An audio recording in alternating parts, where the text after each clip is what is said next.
All right, guys, welcome.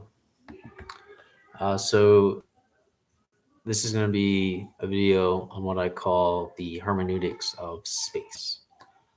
It's not like space, like outer space, but I mean that kind of space does have to do with what I'm talking about as well. Um, so so let me just bring you into the introduction of what I am talking about. Um, so there's something that I was thinking about that not I my initial theory, my speculation is that the way we interpret space actually infiltrates the way that we think. And I've been thinking about how this actually has some real consequences for the way we interpret space. Some of the things that sort of triggered this thinking was my reading of Prayers and Tears from Jacques Derrida, and then my friend Daniel Gardner. He's also commented on my philosophy of timing, where he's like, we have a tendency to think time is spatial, but that actually that very idea triggered a whole new, um, you could say, black hole for me to go into and think about. So basically, what I'm going to end up saying by the end of this is that space time is a very problematic thing, and I'm going to be telling you guys why.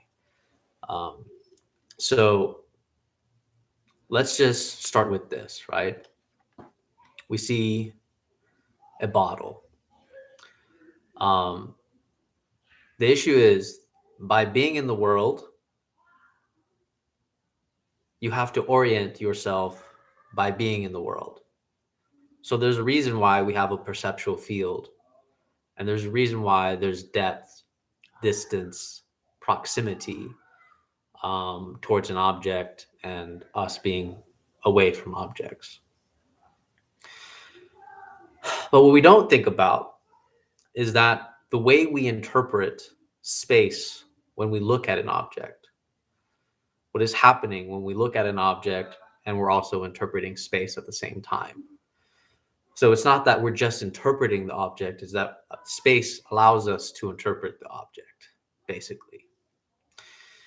Um, but you see, what happens with space and objects is that space allows you to play with space, allows you to play with the objects going on, right?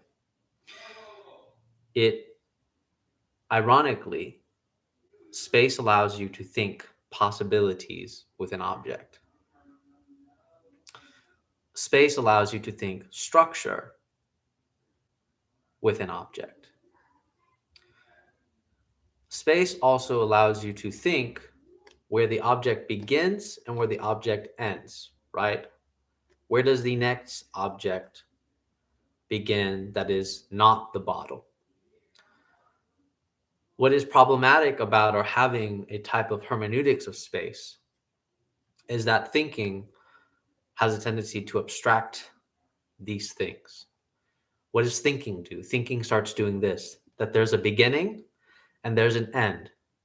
There's a certain quality, there's a structure to the bottle, to the object.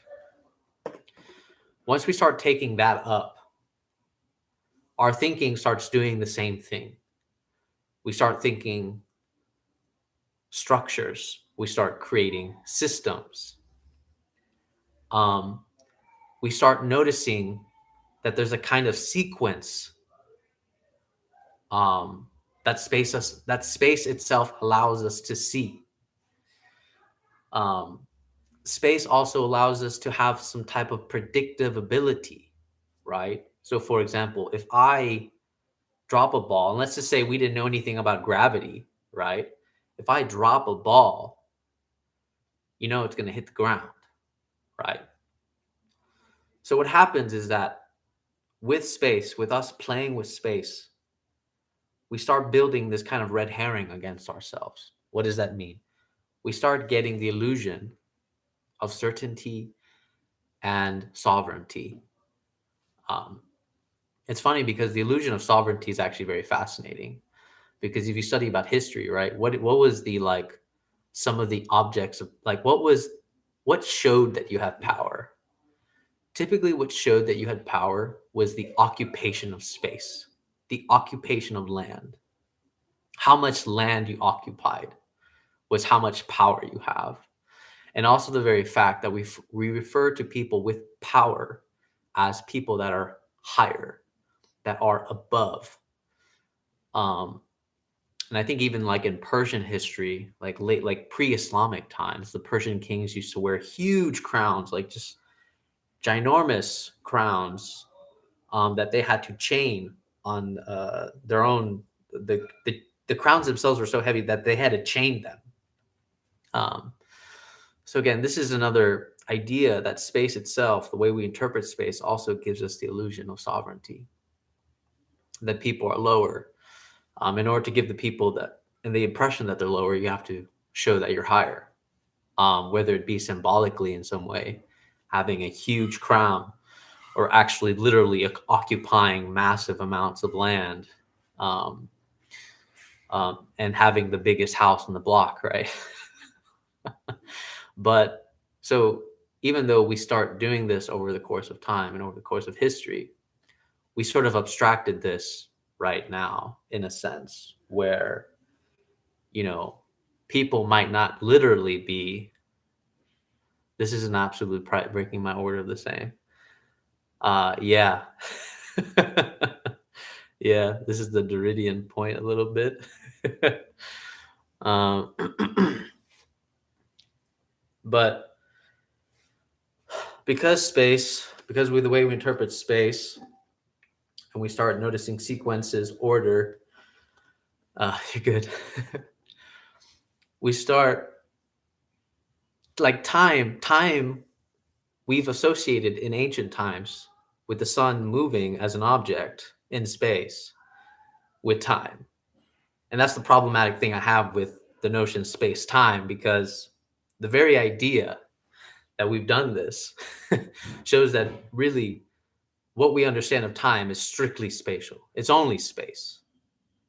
It's only space at all. It's not, there's no concept of temporal, really, because the very idea that we started coming up with some type of sequence from beginning to a middle, present to a future, um, in my opinion, very much has to do with the fact that we related to sort of moving in space. And so this kind of goes back into my philosophy of timing. Um, uh, and yes, space time cannot think the absolute surprise 100%. Um, so my problem with our kind of hermeneutics of space right now is that we don't think about how much our hermeneutics of space has actually infiltrated our language and our thinking. Um, because it has not only given us the illusion of sovereignty, it has also given us the illusion of the sovereignty of the subject, meaning that experience itself becomes a privileged position in space. So what happens when we talk to each other about events? We'll say, I was there, I saw it. You weren't there, therefore I know what's happening. Okay. So we take experience as privileged points of positions in space. Um, and so these are the issues that start arising, is that we start privileging points in space, giving us the illusion of not only sovereignty, but also of certainty. Um, and also just the way that we speak is so crazy how spatial it is. Even though we've taken it up and abstracted it, we always say like, I wish I was closer to you. I wish I could feel close to you. You feel so distant from me. Um, even when we just try to describe complicated concepts, we say, well, it's entangled. There's a gap. There's a division. We we have this hermeneutic of space. Um, The danger, the danger with this, like I said, is not only the sovereignty, the illusion of the things I've talked about because I'm kind of blanking out right there. Um, the problem that I have is not that we can't escape. I mean, to me, it's inevitable that we're going to have a hermeneutics of space. The problem is that we have a kind of hermeneutics of space that leads to the kind of rationality that we have now, right? That means that because we were playing with space first, and then we started thinking at the same time, basically, um, we started structuring things, right? We started thinking, oh, well, there seems to be a kind of logic, a kind of ordering, right?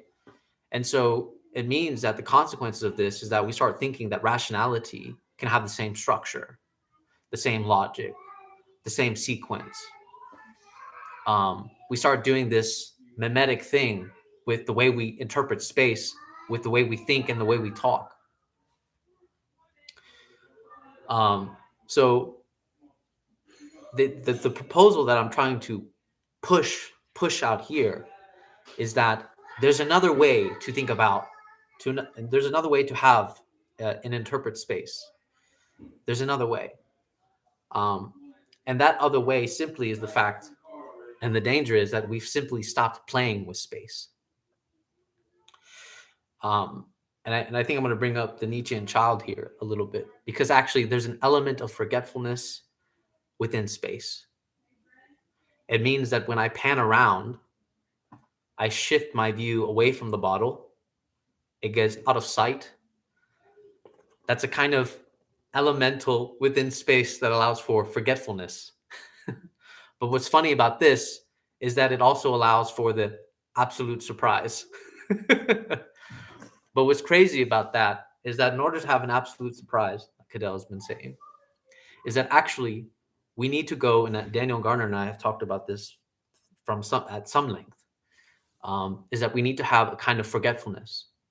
But the thing is, space allows you to have a kind of forgetfulness.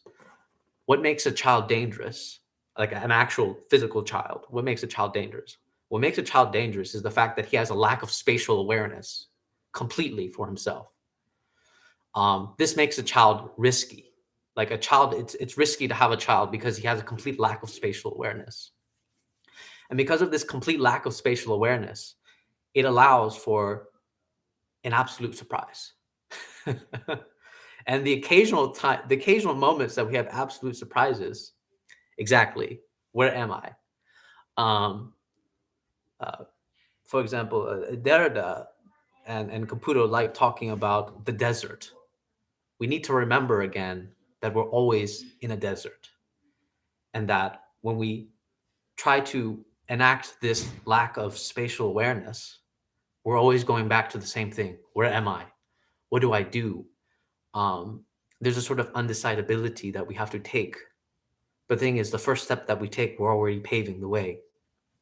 Um, but anyways, my point is that we need more of a lack of spatial awareness integrated within our own spatial hermeneutics. We don't have that. We don't have that at all.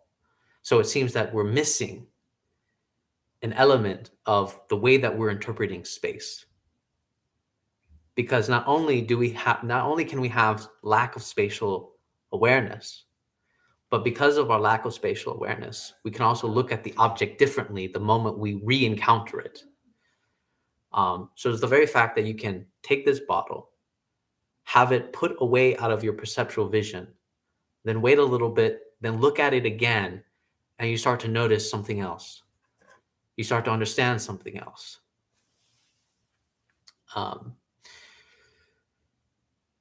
I plan on writing this piece actually, but I realized because I'm already writing so many papers for school right now that I probably wouldn't want to write anything else if I do write this piece.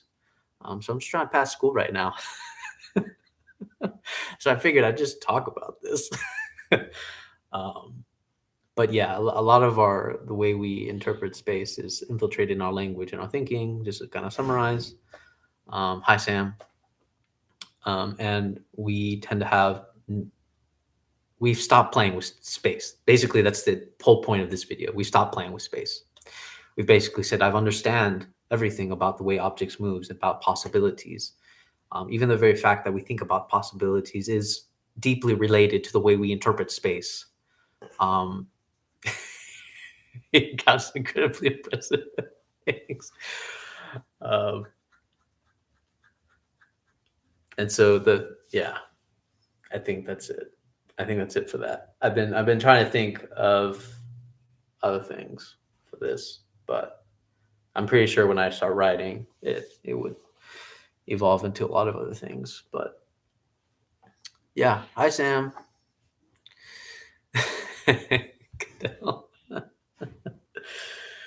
Oh, yeah,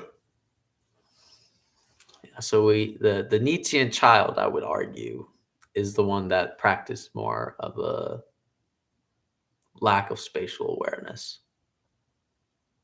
The where am I, where do I go, kind of thing. You don't need more school. You just more questions. Yeah.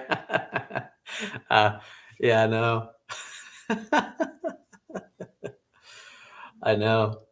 But okay, actually, you know what? I'm going to elaborate a little bit more because I actually like this concept.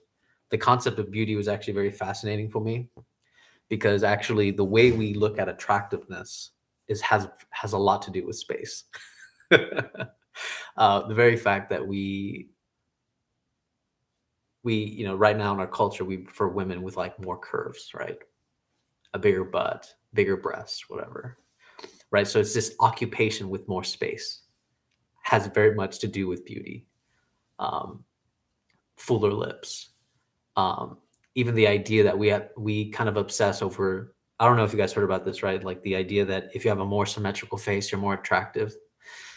Um, Again, it's a double play on the fact that there's a sort of hermeneutics of space, um, that we sort of look at this, curves and absolutely. And then also the very fact that we look at boredom very spatially as well. Boredom is something very spatial. We think about what can occupy this space. What are we doing that can occupy this space? And yet it's ironic because occupation is typically a kind of oppression. Um, like when we say Israel is occupying Palestine, we try to occupy what is not there. We don't know what to do with this as such. What else? Because I know there's a couple interesting things I noticed about this, even just in relation to not beauty. I know I talked about the way we speak. Occupy Wall Street. Yes. Um, God, I mentioned so many too. Because I remember when I just started thinking about the idea, I mentioned so much to Michelle, just because I had to spew it out before I forget it, which is exactly what happens. Um, but I usually jot it down so I remember. You say it's funny you say this about appearance where women are more likely he isn't attractive until he moved in a certain way, kind of like the attraction changes in fluid motion. It's hard to explain. Yeah. No, yeah, absolutely. I mean, there is something about there's definitely something about the way we perceive in relation to the way we understand space that that allow us to be like, it's like the way they talk, the way they walk. Um, it's all those things, like just like a woman walking in a certain way to, like in movies, to sort of build like a sort of attraction. Um, this is all, in my opinion, like a hermeneutic of space that we are entangled with. Um, Even the very fact that I say entangled is again another hermeneutic of space. Um, Now, my whole point is that it's not that we my whole point is that we can't escape this. But what's funny is that even Kant fell into a kind of trap of hermeneutics of space. He says the noumenon, you can't get there. You'll never get there. You'll never reach it, right? He fell into that same trap of hermeneutics of space, in my opinion. Um, but the whole point of what I'm talking about is that we need another kind of hermeneutics of space. And we need to acknowledge that we have this one as well, so we don't fall into the traps of illusions of sovereignty and illusions of power. Because I think positionality is deeply related to power. The very fact that we privilege position as a status of power, but then we've abstracted that, and we now have symbols of power um, that can mean anything. But nonetheless, it's always rooted and meaning some type of some positionality of power. I can't get it. Yeah, you can't get the noumenon. Can't get it.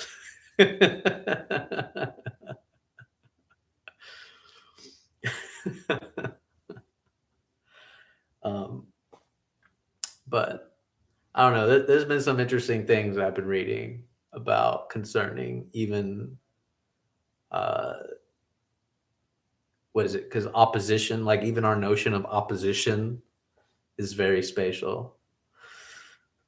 Oh, yeah, over against me.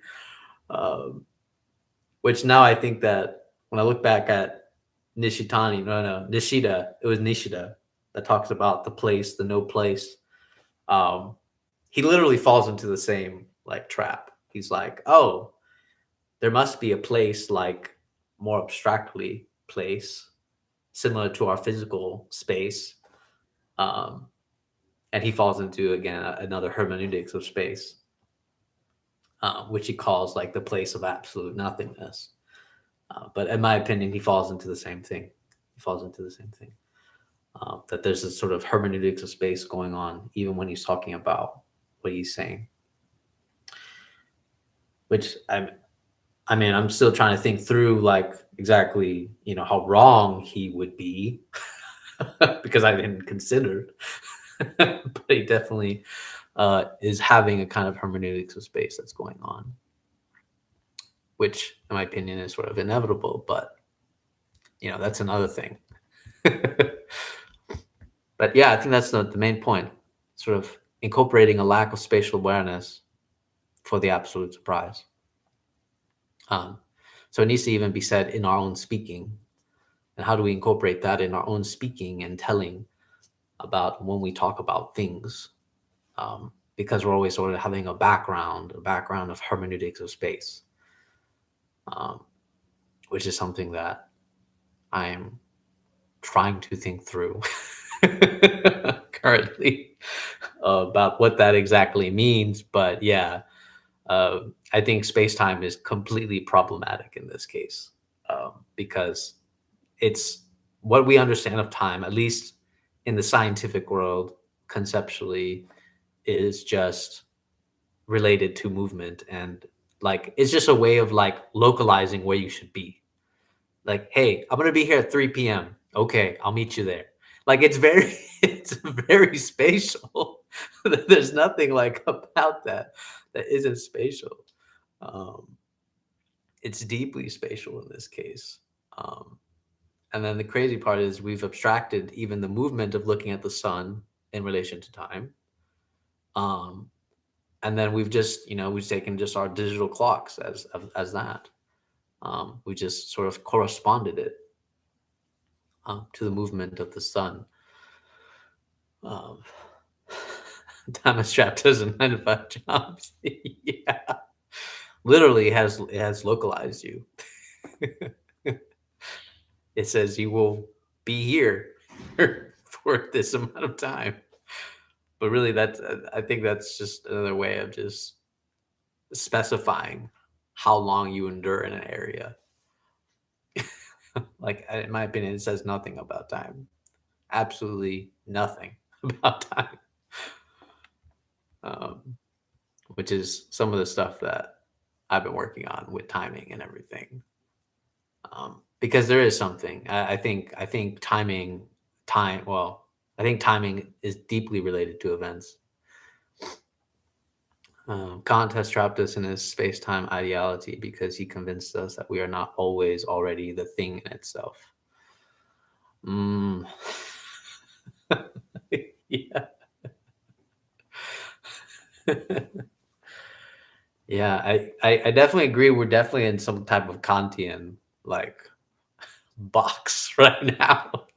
At least most of the world is, um, for sure, which is crazy to me. Kant box, definitely in some type of Kant box, man, for sure. Oh my god, I hate school, guys. Like I fucking hate school, and it's crazy because there's people I meet and they say things, and like I have to just refrain myself. I just have to just refrain myself completely from just like I don't know. Like I try not to take this like as like an ego trip, but sometimes I'm like, you need to be humbled. Like you need a taste of humbleness. You know, like you just it's just I just want to crash their fucking worlds and just be like, be like, yeah, you know nothing, just the way I know nothing. Um, and I know that sounds greedy that I want you all on my level, that we all know nothing, but uh, but it's just funny because like most of the time I just don't do it. I just don't do it. Just don't do it at all. Unless somebody really pisses me off, then I'm like, all right, I'll engage. She's like, Sandman, though I just say I know nothing. Yeah. Sam questions rather than cotton boxes. Yeah, absolutely. Yeah, I totally refrain from just like I want to so bad sometimes because people just walk around like I mean it's fucking crazy to me how they walk around talking about what they're saying. but yeah, I'm just like, okay, yeah. I just let most of that stuff pass until they're like until they're really until some people prod me and they're like, "Well, what do you think?" I'm like, "No, you don't want to know what I think, but I'll tell you what you think if you really want to know." uh, but man, it's fucking hilarious. I'm like even like the Hegelian thing is so funny. Like people don't even know. I'm like, okay, like you're opposed to this, you're against this, right? You don't even know how that's the same, like how that somehow functions like in the same way. Um,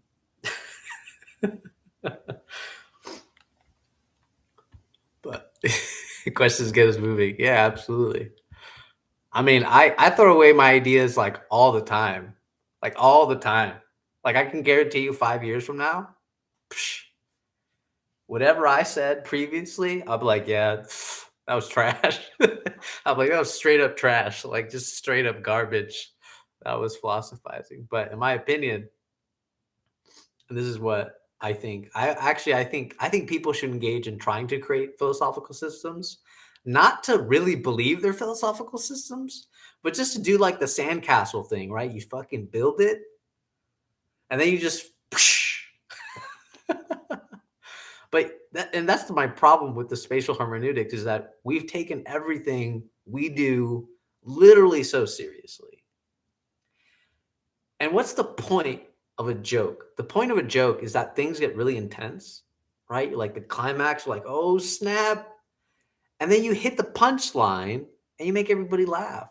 But for some reason, we take ourselves way too serious. What's going on? Javier equals flowing presupposition. Garbage. Hi, you should see my notes from being in time. Started studying bad so bad. Goodell, our situation is hopeless, but not serious. I mean, I don't know. All I know is when people start telling me, I think it's hilarious when people really start believing in their own um, like systems. Like I like believing my system to an extent, just to eventually laugh about it. Like that's about it. Just to eventually laugh about it. Like to me, like that is to some degree the embracing the lack of spatial awareness. Like you build it because you have to, because you're being in the world. um, and like it's it's almost like we've taken our pretending too seriously. So, like Derrida, I pretend that I pretend.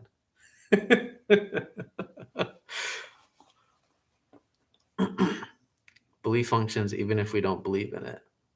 Yeah. Yeah. Yeah. Yeah, absolutely.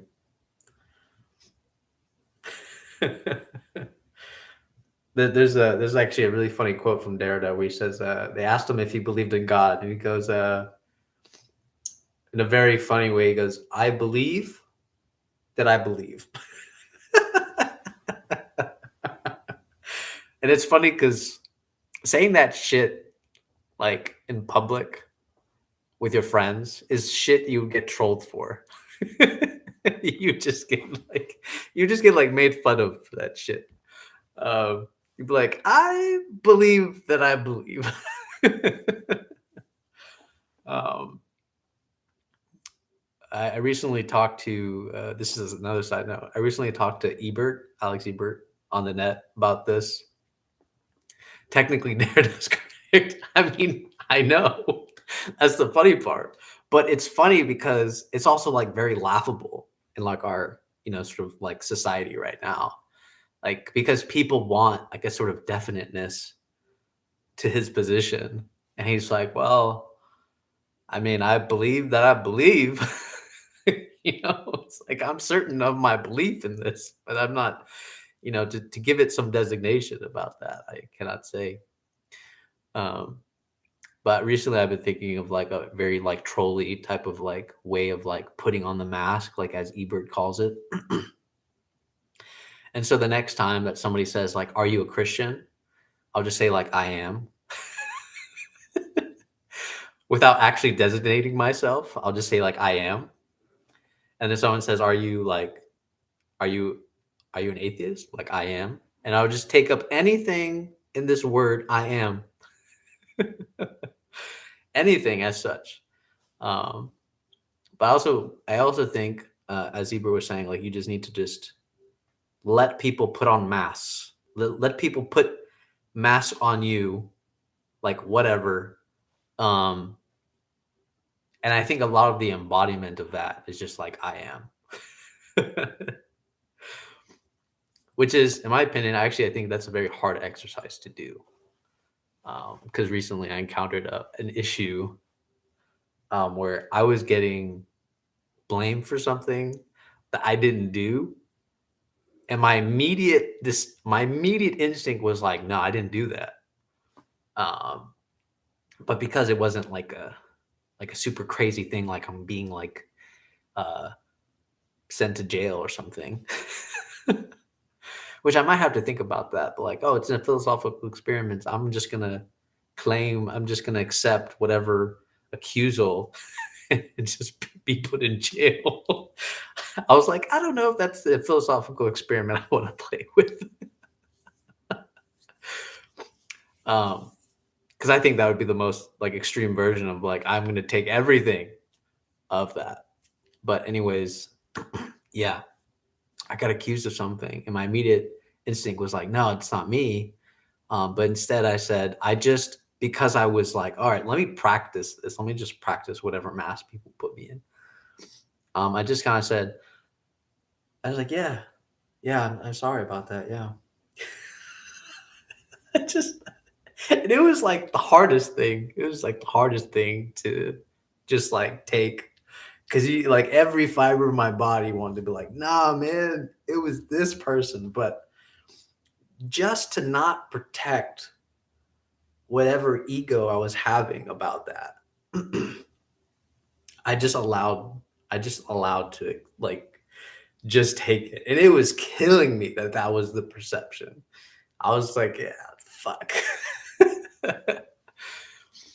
um, but yeah, I think there needs to be some practice in that, for sure. And we'll see. You'll see how quick, like there'll just be like this little gap where you'll be like, oh, I just want to tell, I just want to tell them it wasn't me. Um, but I don't know. I think it's an interesting way of living that kind of Ebert proposed. So, and I think it's funny. because I think there is definitely sort of neuroticism about perception, like the way people perceive you, what they think about you. Um, and I think he talks about like the challenge of like holding your mask and yet like taking every mask that like people putting onto you, uh, which is interesting. What else? His choice of words allow fluidity. Yeah, yeah, no, yeah. Derrida definitely allows for that. Definitely, Derrida definitely allows for that a lot. I've been thinking a lot about like translatability and everything. Um, it's funny because Caputo acknowledges how like Derrida's reaction to Hegel in some sense, where it's like, okay, we all know that if you're against Hegel, you fall into Hegel, right? And so apparently, the way Caputo interprets Derrida is that you have to. It's a quasi opposal. Like you're not actually opposed. There's just like a slight bend, like so you don't fall into the Hegelian like trap, basically. Just a slight bend. Um, and I started thinking about this. I started thinking about this more, and I was like, you know what this would be like. I was like, I think this would kind of be like a pun or like a parody. Um, but I think the pun is maybe the stronger point.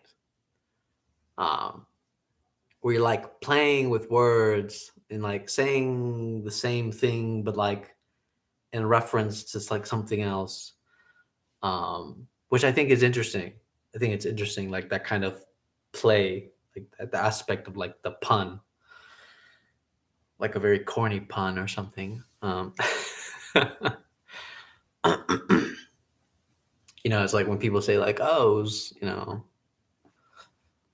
why when people say like, oh, why ain't corn good at jokes because they're corny, like it's that kind of like interesting like sameness, but like also not directly opposed, which is kind of, I think that's kind of funny. Actually, I've been trying to think through that. I'm like, that's interesting because it is like a slight bend, and here again me thinking spatially, it's a slight bend uh in that relation. But anyways, I thought it was a very interesting point that was made, like the moment that you say like, "Oh, I'm opposed, I'm against," you like fall into the Hegelian dialectic. But I thought it was interesting about like the slight bend instead of being completely against um, whatever, which I thought was interesting. At least the way Caputo describes it. Of course, when I talk about Derrida, I'm talking about through Caputo, through the way Caputo understands him. Um, but anyways, I've been finding it super fascinating, thinking about that. Let me see. I was like, what's great about humor is that it's always points to a truth indirectly. Yeah, yeah, absolutely. I think that's perfectly put. Like we have this fascination with like telling truth directly, which has to do a lot with my hermeneutics of like telling. We're always telling. For example, like we're always telling about subjectivity. It's never about subjectivity itself. We're always telling about subjectivity. Because in my opinion, like exactly like you said, Sam, subjectivity can only be addressed indirectly. So that means a lot of our current notions of subjectivity is simply a kind of like trap, a red herring about what we believe when we talk about subjectivity. Like we're always telling about subjectivity. But again, even if you take my hermeneutics of space, right? When we talk about subjectivity, you're privileging your point in space and saying, I know what happened. But because you privilege your point in space, you're always telling about it, telling about it. So you're always telling about your subjectivity. It's never subjectivity itself in this case, ever, really. Um, but it's now the funny thing is, I'm obviously not alluding to the fact that there is no subjectivity, but there is this like way of like, we know it's there. It's basically the Deridian thing. I believe that I believe that I have subjectivity. I should see that's surprising to me. That's surprising to me, Cadell. You caught me off guard with that. I'm like, oh man, he's still lost. Oh, lack of spatial awareness. It makes for the surprise. I just need to lose the loss. Oh my god. Oh man, that's good. What else you said, Sam? You said, and you said maybe even more than saying the truth itself. And by truth, I mean this in a very subjective way, but it is there. Yeah, it is there. It is there. Absolutely. It is absolutely there. 100%. That's the funny thing about um, if if we entertain the idea that it's always there, there's a way in which when if we accept this, right, Sam, if we accept that truth is always there, what's funny about this is that actually when we're talking about it, technically, we're always talking about it too late. Like we seem to be the only beings that are always late on arrival, um, and infinitely so, like late on arrival on all this stuff.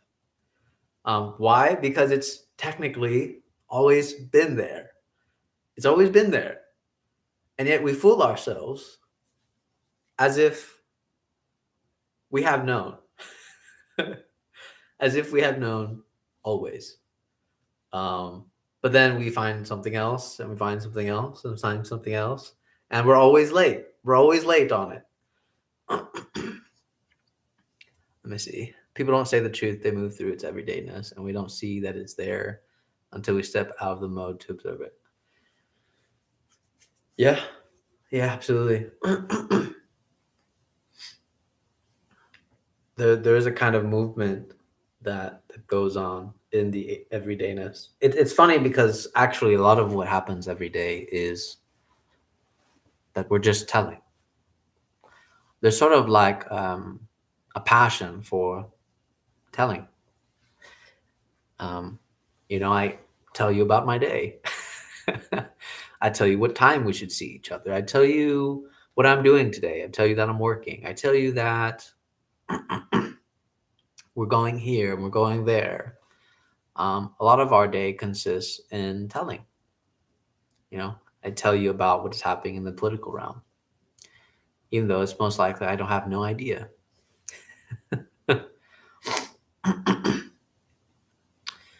Let me see.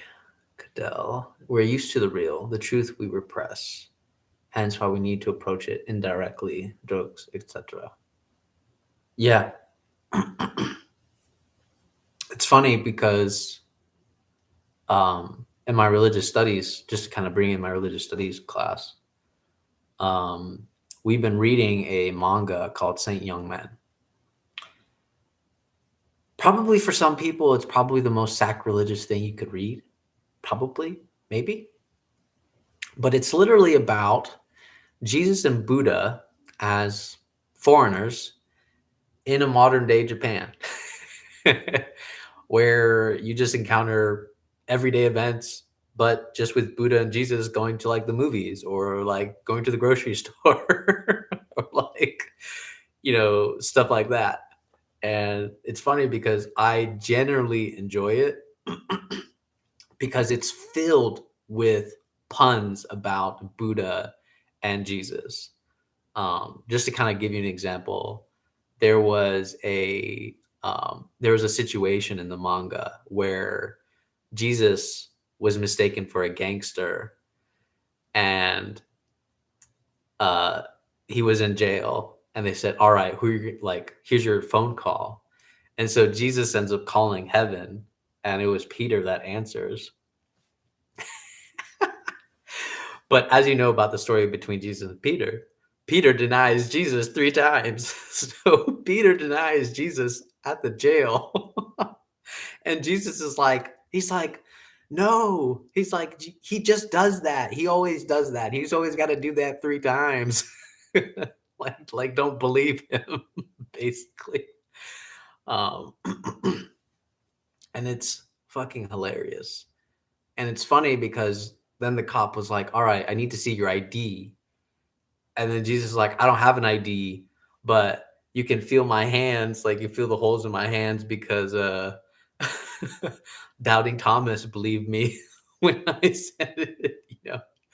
Uh, but it's a hilarious, like it's a hilarious thing. And what's funny is that what's interesting about the joke, if we take the joke seriously,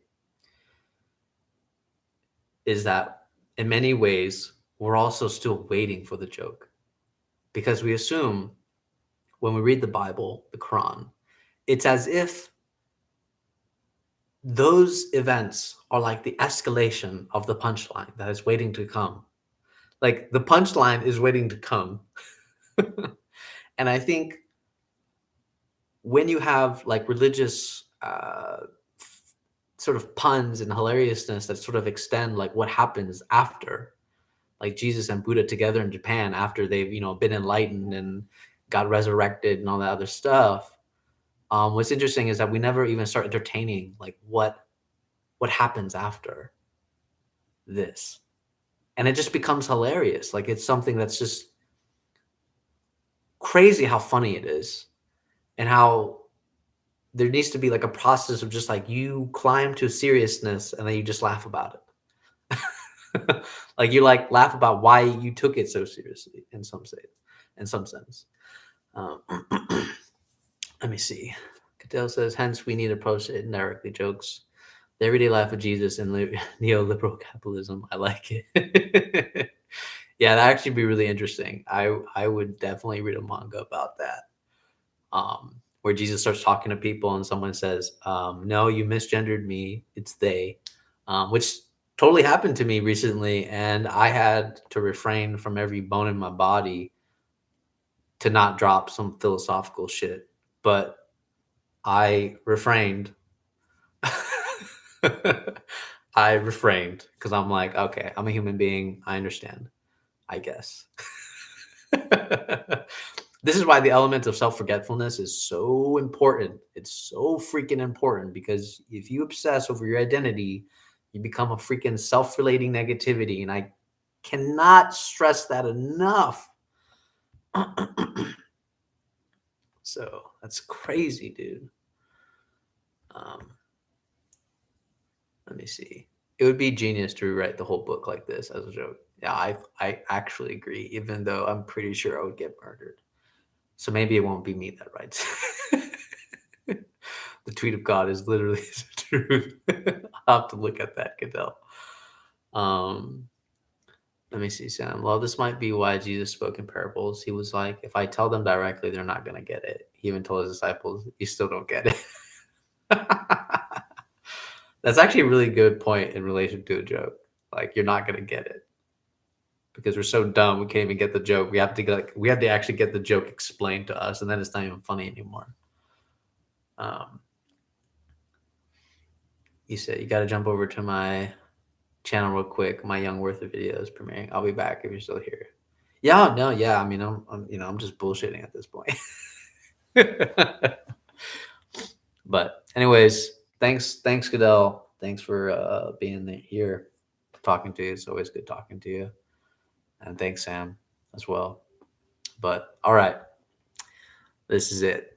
All right, you guys take care, okay? Bye.